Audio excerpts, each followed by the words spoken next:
오늘 우리에게 주신 하나님 말씀이요 요한계시록 13장 1절에서 18절까지의 말씀입니다. 우리 한 목소리로요. 내가 보니 바다에서 한 짐승이 나오는데 뿔이 열이요 머리가 일곱이라. 그 뿔에는 열 왕관이 있고 그 머리들에는 신성모독하는 이름들이 있더라. 내가 본 짐승은 표범과 비슷하고 그 발은 곰의 발 같고 그 입은 사자의 입 같은데 용이 자기의 능력과 보좌와 큰 권세를 그에게 주었더라.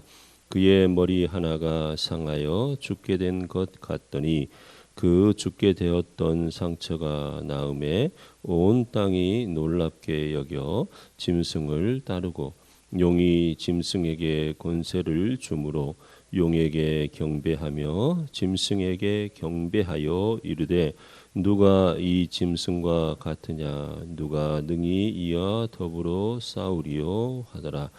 또 짐승이 가장되고 신성모독을 말하는 입을 받고 또 42달 동안 일할 권세를 받으니라. 짐승이 입을 벌려 하나님을 향하여 비방하되 그의 이름과 그의 장막 곧 하늘에 사는 자들을 비방하더라. 또 권세를 받아 성도들과 싸워 이기게 되고 각 족속과 백성과 방언과 나라를 다스리는 권세를 받으니 죽임을 당한 어린 양의 생명책에 창세 이후로 이름이 기록되지 못하고 이 땅에 사는 자들은 다 그 짐승에게 경배하리라. 누구든지 귀가 있거든 들을지어다. 사로잡힐 자는 사로잡혀 갈 것이요 칼에 죽을 자는 마땅히 칼에 죽을 것이니 성도들의 인내와 믿음이 여기 있느니라. 내가 봄에 또 다른 짐승이 땅에서 올라오니 어린 양 같이 두 뿔이 있고 용처럼 말을 하더라. 그가 먼저 나온 짐승의 모든 권세를 그 앞에서 행하고 땅과 땅에 사는 자들을 처음 짐승에게 경배하게 하니 곧 죽게 되었던 상처가 나은 자니라. 큰 이적을 행하되 심지어 사람들 앞에서 불이 하늘로부터 땅에 내려오게 하고 짐승 앞에서 받은 바 이적을 행함으로 땅에 거하는 자들을 미혹하며 땅에 거하는 자들에게 이르기를 칼에 상하였다가 살아난 짐승을 이하여 우상을 만들라 하더라. 그의 권세를 받아 그 짐승의 우상에게 생기를 주어 그 짐승의 우상으로 말하게 하고 또 짐승의 우상에게 경배하지 아니하는 자는 몇이든지 다 죽이게 하더라. 그가 모든 자 곧 작은 자나 큰 자나 부자나 가난한 자나 자유인이나 종들에게 그 오른손에나 이마에 표를 받게 하고 누구든지 이 표를 가진 자 외에는 매매를 못하게 하니 이 표는 곧 짐승의 이름이나 그 이름의 수라. 지혜가 여기 있으니 총명한 자는 그 짐승의 수를 세어 보라. 그것은 사람의 수니 그의 수는 666이니라. 아멘. 아멘. 오늘 우리가 요한계시록 13장의 말씀을 읽었어요. 어쩌면 요한계시록 13장이 세계교회, 특별히 한국교회예요. 가장 뭐라고 할까요? 관심이 있었던 부분, 그리고 한국교회를 가장 어렵게 했던 부분, 또요 기독교 이단이 나오게 하는 어떤 그런 이단의 어떤 뭐라 할까요? 그 여러 행태가 나타나는데 그런 가운데 어떻게 보면은요 23장의 그 오류라 할까요? 13장 때문에 사실은요. 그러니까 하나님의 말씀은 분명하게 틀린 것이 없어요. 그런데 그것을 해석한 이들의 오류 때문에 분명히 말해야죠. 13장의 오류가 아니죠. 그들의 오류 때문에 문제가 발생했던 것이 오늘 23장일 수 있어요. 마지막에 있는 666이라고 하는 이것 때문에 그렇죠. 근데 13장을 전체로 보면요. 한 짐승이라고 그랬어요. 한 짐승이 나오는데 뿔이 10이고 머리가 7이라 그 뿔에는 10왕관이 있고 그 머리에는 신성모독하는 이들이 있더라. 여러분 이거 우리가 아무리 생각해도 우리가 생각하는 어떤 그 뭐라 할까요? 형상이라 할까? 이런 짐승이라 할까? 이런 모습의 어떤 존재가 세상에는 없잖아요. 그렇죠? 예. 그런데 문제는 이거예요. 여러분 이런 거 본 적 있으세요? 혹시? 예. 내가 그냥 우리 아주 간단하게 생각하면 돼요. 이런 거 본 적 없잖아요. 그렇죠? 예. 근데 여러분 사실은요. 본 적은 없는데 이거 존재할까요? 안 할까요? 쉽게 말하면. 성경에 있는 건 거짓은 아니잖아요. 그렇죠? 그런데 중요한 것은 우리가 이 땅에서 이런 존재는 보지 못했고 하늘의 존재란 말이에요. 어떻게 보면 우리가 죽고 난 후에 정말 종말이 있은 후에 이러한 모습들이 있다라고 한다면 이 땅에서는 우리는 이런 모습은 보지를 못했어요. 그렇죠? 예. 그런데 이것을 너무 우리가 해석하려고 그래요. 이런 부분들을요. 그래서 거기에서 문제가 생기는 게 13장의 전체적인 문제예요. 그렇죠? 이런 거 없어요. 사실은요. 그러나 분명한 것은 이거 똑같아요. 정말 우리가 지금 다 이해할 수 없어요. 그러나 분명히 있어요, 없어요? 있지요. 예, 이거예요. 근데 너무 이거를 종말에 집착하면 우리는 굉장히 많은 오류를 범하기도 해요. 이런 부분을 생각해야 돼요. 그런데 어쨌든요, 이 짐승이라는 표현이 나오는데 이 짐승은 표범과도 비슷하고 발은 곰의 발 같고 그 입은 사자의 입 같은데 용이 자기의 능력과 보좌와 큰 권세를 그에게 주었더라? 이해되지 않아요. 사실은요. 예. 그런데 이 이해되지 않는 상황인데 우리가 분명하게 기억할 수 있는 건 뭐냐? 7절에 또 권세를 받아 성도들과 싸워 이기게 되고 각 족속과 백성과 방언과 나라를 다스리는 권세를 받으니 이렇게 했어요. 이게 뭐냐? 성도들과 어찌되었든 이런 영적인 존재가 싸운다라고 하는 것이요.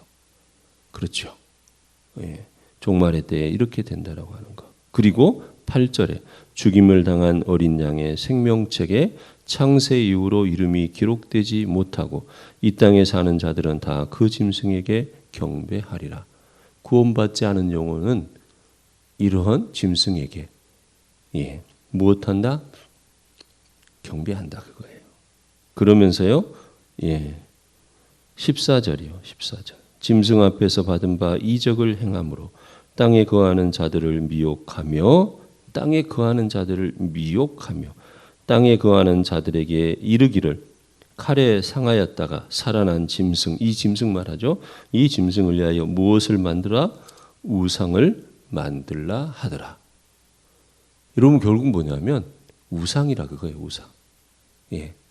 이거를 설명하는데 어쩌면 우리 사람들 마음에 있는 여러분 어떤 상상도 막 어떤 그 뭡니까? 옛날 종교에 보면 막 이런 뭐 머리 몇 개 달고 이런 게 있잖아요. 그림이. 이런 어떤 상상력, 사람들의 상상력 안에 있는 것들이 결국은 우상이 되었고 그 우상은 성도들이 믿음을 지켜낼 때 다투게 되는 것이고 그렇죠? 그리고 어떻게 해요? 주님을 모르고 주님을 외면하고 죽은 이들은 바로 이런 우상 앞에 다 머리를 숙인 이들이고 그러면서 15절에요. 그가 권세를 받아 그 짐승의 우상에게 생기를 주어 그 짐승의 우상으로 말하게 하고 또 짐승의 우상에게 경배하지 아니하는 자는 몇이든지 다 죽이게 하더라. 여러분 희한한 거 그거예요. 우상은요. 자기를 따르는 이들을 이렇게 못해요? 따르게 하다가 자기한테 조금 잘못하잖아요. 그럼 죽여버리는 거예요. 어떻게 보면. 조금 뭐 소홀한다? 여러분 흔히 말해서요. 교회를 예수 그리스도 우리 주님을 믿다가 떠나가는 이들에게 교회가 아니 예수님이 가장 큰 사랑을 주시는 게 뭐예요? 회개할 기회를 주잖아요. 그렇죠? 회개할 기회를 꼭 어떻게든지 이 종말이 임박했다고 우리는 수없이 말을 들었어요. 우리 조상 때부터, 우리 믿음의 선인 때부터. 그런데도 아직 종말이 되지 않는 이유, 그건 뭐예요? 더디 오는 것이 아니라 하나님이 한 사람이라도 더 구원받기를 원하셔서 종말을 유예한다고 그랬어요. 그렇죠? 종말을 유예하는 거예요. 그런데요, 이 우상은 뭐예요? 그런 거 없어요. 회개 없어요. 여러분 이단들도 보세요. 여러분 신천지에서 나가려고 하거나 나가게 된 사람들을 신천지는 어떻게 해요? 아주 무섭게 해요. 그것이 무서워서 못 가게. 여러분 흔히 우리가 영화 가운데 보면 이 이야기도 좀 그렇습니다. 조폭 영화 보세요. 나갈 때 어떻게 해요? 아주 무서워요. 예. 이단이 이러는 거예요. 악한 것은 이러는 거예요. 처음에는 다 좋은 것처럼, 다 해줄 것처럼. 최고의 뭐예요? 이 땅에서의 영생이다 하면서 들어오게 되면 모든 것이 다 이루어지는 것처럼. 그리고 얼마나 여러분 이단에 빠지는 사람이 뭐예요? 얼마나 정말 그 사람들이 흔히 말해 세상을 홀딱반하게 만들었잖아요. 근데 들어왔다가 이게 아니구나 하고 깨닫고 나가면 정말 자기들이 진리라고 한다면 뭐예요? 다시 깨닫도록 용서하고 붙들어주고 위로하고 세우고 격려하고 이게 맞잖아요. 근데 그렇지 않아요. 단호하고 무섭고 가족들이 이업을 받고 막 여러분 그렇죠? 바로 이거예요. 그러나 우리 하나님은 어때요? 때로는 우리가 하나님을 솔직히 외면하기도 하고 하나님 앞에 막 불만을 토로하기도 하고 그렇죠? 이 성경의 역사가 이스라엘이 그거 있잖아요. 하나님 원망하기도 하고 그래도 하나님은 용서하고 왜요? 생명을 사랑하시니까 그를 사랑하시니까 그가 구원받기를 원하시니까. 여러분 오늘 이 13장의 중요한 내용은 바로 이것일 수 있어요. 어떤 형상이니 뭐니 이런 걸 해석하는 이들 해석해서요 숫자 해석해서 그것이 이것이다라고 말하는 이들 여러분 예수 그리스도의 사랑이 그 안에 없어요. 아멘. 이것을 보면 돼요. 정말 믿음은 뭐예요? 예수 그리스도의 사랑이에요. 죽음의 사랑이에요. 죽기까지 자기를 내어주신 내가 죽어도 너는 구원받아야 된다. 이것이 예수 그리스도의 사랑이에요. 우상은 그렇지 않아요. 그런데 보세요. 자요 16절 그가 모든 자 곧 작은 자나 큰 자나 부자나 가난한 자나 자유인이나 종들에게 그 오른손이나 이마에 표를 받게 하고 누구든지 이 표를 가진 자 외에는 매매를 못하게 하니 이 표는 곧 짐승의 이름이나 그 이름의 수라. 매매를 못하게 한다 하니까 이 어떤 지금 7년 대환란 이 이야기 가운데 있거든요. 이게 3년 반 앞에 환란, 3년 반 후 환란 이거를 숫자적으로 또 해석을 하니까 이런 해석을 냈던 거예요.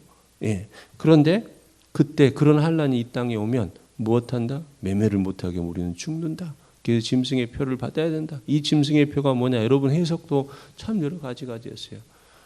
세상이 발전함에 따라 뭐 신용카드 그 바코드가 666이다 막 이렇게.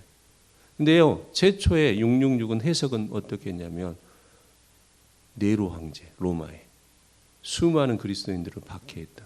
그 네로 황제의 이름자를 이렇게 보니까 숫자로 보니까 그것이 쭉 10, 15, 20 이렇게 되는데 그걸 합치니까 666이더라.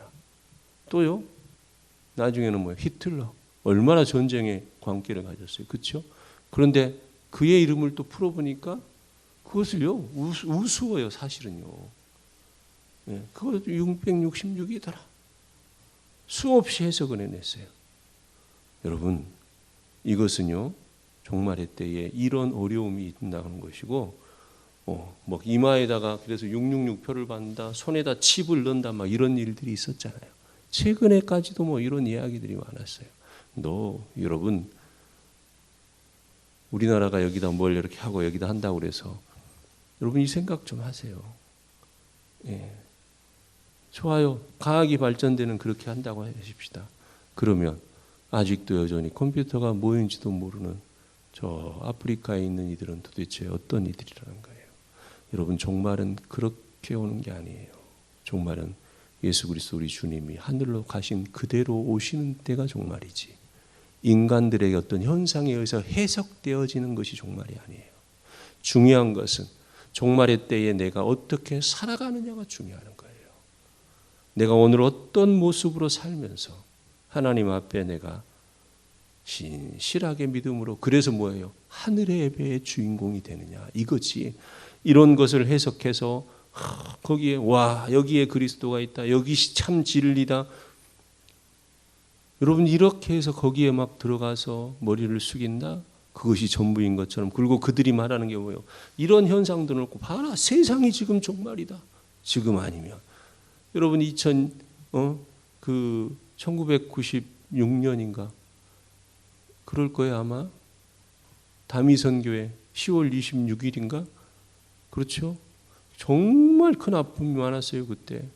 그런데 그들이요, 만나는 이들마다 다 두려움, 임박한 두려움, 막 세상이 종말이 오고 다 휴거 받을 건데 어떻게 합니까? 두려워하는 마음. 너 하나님 앞으로 가는 것은 두려운 것이 아니에요. 아멘. 이 땅에서 환난이 있어도 우리는 두려워할 것이 아니에요. 왜요? 영원한 세계, 하나님이 이걸 다 주관하시고 하나님의 나라가 있는데. 아멘. 여러분, 이 666이라는 것은요, 사람의 이름으로 풀어서 쓴다고 한도 이것은 하나의 어떤 상징이지. 그리고 요한이 보긴 보았는데 어떻게 설명할 수 없어서 본인이 생각하는 바대로 써낸 것이지, 이것 이대로가 아니고 이런 현상으로 이해하면서 종말이 왔다고요 다 포기하고 어디엔가 들어가고. 여러분, 정말 그리스도인들은요, 어떤 고난 앞에서 오늘 내가 해야 될 일들을 하고 하나님을 높이고 세상 가운데 무엇을 해요? 흔히 말해서 이런 고난이 있을 때 그 고난 가운데 있는 이들을 불쌍히 여기고 기도하고 그들을 위해서 소금과 빛의 역할을 하고 이런 일들을 하는 사람. 오늘 직장에 나가서 내 할 일을 최선을 다하고 가정에서 내 일을 다하면서 말씀에 비추어서 내 삶을 바르게 이끌고 가는 것. 그래서 뭐예요? 하늘에 소망이 있는데 뭘 그렇게 두려워하고. 여러분, 666이라는 게 무슨 필요가 있어요? 그렇잖아요. 성경에 분명히 기록되어 있는 것은 뭐예요? 666이라는 것이 중요한 것이 아니라 이런 현상들 혹은 이런 혼란들, 이런 것들이 온다. 그래서 뭐냐? 종말이 있다라고 하는 거죠. 그러면 우리는 무엇이냐? 하늘의 예배의 주인공들이요. 아멘. 여러분, 이것을 품으세요. 이런 현상에 미혹되지 마세요. 일평생 여러분 살아가면서요, 종말이 가까웠다 할 때요, 그래 가까웠어, 나는 그래서 오늘 그리스도인으로 살아갈 거야. 믿음을 온전히 지키고. 종말이 가까웠다, 이리와 구원받아, 너나 받아. 제발 그러지 마. 깨닫고 빨리 거기서 벗어나는 게 사는 길인 줄 네가 알아야 돼. 단호하게 이야기하고요. 여러분, 믿음을 지키세요. 그것이 하나님의 뜻입니다. 하나님의 이 땅을 향한 마지막 날입니다. 그 마지막 날에 그리스도의 심판대가 설 때요, 우리는 두려움으로 나가는 거 아니에요. 여러분, 이것을 기억하면서 이단은요, 자기 따르던 이들도 죽이잖아요. 여러분, 주님은요, 우리를 용서하신 하나님, 회개하기를 원하신 하나님, 그 하나님을 따라갈 수 있기를 주님의 이름으로 축복합니다. 기도하십시다. 하나님, 세상에 어떠한 일들이 있어도 그 현상 때문에 주님의 오심 두려움으로 받는 것이 아니라 오히려 담대함으로 용기를 가지고 이러한 환난이 있다 할지라도 하나님 능히 이겨내는 믿음의 사람들, 그래서 하늘의 예배에 소망을 가지고 살아가는 이들이 되도록 주님이여 함께하여 주시옵소서. 오늘 또 월요일 일을 시작하는 귀한 날, 주님 일회터전에서 참으로 복되게 하시고 일회터전에서 내가 해야 될 일, 주의 사람으로 살아가야 될 일들을 능히 행하는 우리 모두가 되게 하시고 우리 성도들 주님 사랑해 주시옵소서. 감사를 드립니다. 예수님 이름으로 기도합니다. 아멘.